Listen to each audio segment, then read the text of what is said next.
अधिकारी कार्यालयात निवेदन या बाबतीत दिलेलं आहे की जे मूळ कारण आहे, आता हे आम्ही इथं जमलोय किंवा महाराष्ट्रभर कोल्हापूरची बदनामी झाली, देशभर झाली, त्याचं मूळ कारण काय आहे तर तिथं जे अतिक्रमण झालं हे मूळ कारण आहे. आणि अतिक्रमण करणारे गुन्हेगार असतात, त्यांना मदत द्यायचं काम चालू आहे आता प्रशासनाकडनं.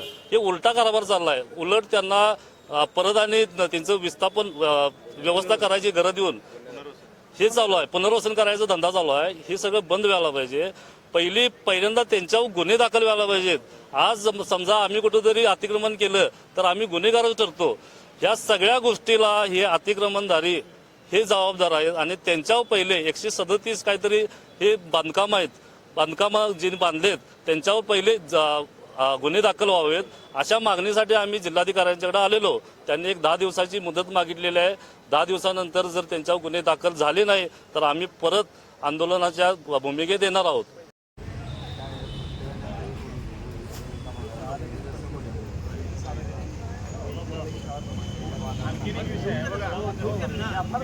आज या ठिकाणी आपण जिल्हाधिकाऱ्यांना निवेदन देण्यात आलेलं आहे. जो बांगलादेशमध्ये प्रकार चालू आहे, या अत्यंत हिंदूंचे फार हाल चालू आहेत. त्या ठिकाणी जर बघितलं आपण टीव्हीच्या माध्यमातून तर वळीनं लोकांना बसवलेलं आहे. त्या ठिकाणी नमाज पडायला लावा लागलेत, त्यांचं धर्मांतर वाढलंय, रस्त्यावरती मुलींचे बलात्कार व्हायला लागलेत. अक्षरशः आमच्या व्यापाऱ्यांचे तिथं दागदागिने व्यवसाय लुटले जात आहेत आणि अक्षरशः आमचा हिंदू रस्त्यावर मरत आहे. तरी सुद्धा आजही भारत सरकार कुठल्याही प्रकारचं ठोस पावलं उचलत नाही.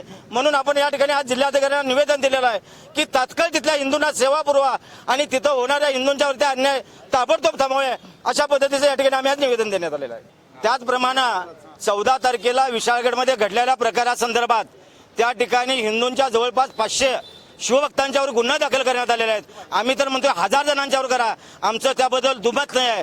पण त्या ठिकाणी जे व्हिडिओ फिरतायत, ज्या व्हॉट्सअपला व्हिडिओ फिरतायत की त्या विशाळगडवरती बायकांच्या हातात सुद्धा कोयते आहेत, तलवारी आहेत आणि एकतर्फी कारवाई न करता या सगळ्यांच्यावर, ज्या ठिकाणी मुस्लिमांच्या बायका सुद्धा तिथे हत्यार घेऊन उभारलेल्या आहेत, त्या सगळ्यांच्या ताबडतोब कारवाई करावी, अन्यथा प्रशासनाला ह्याच्या विरुद्ध उग्र आंदोलनाला जावं लागेल.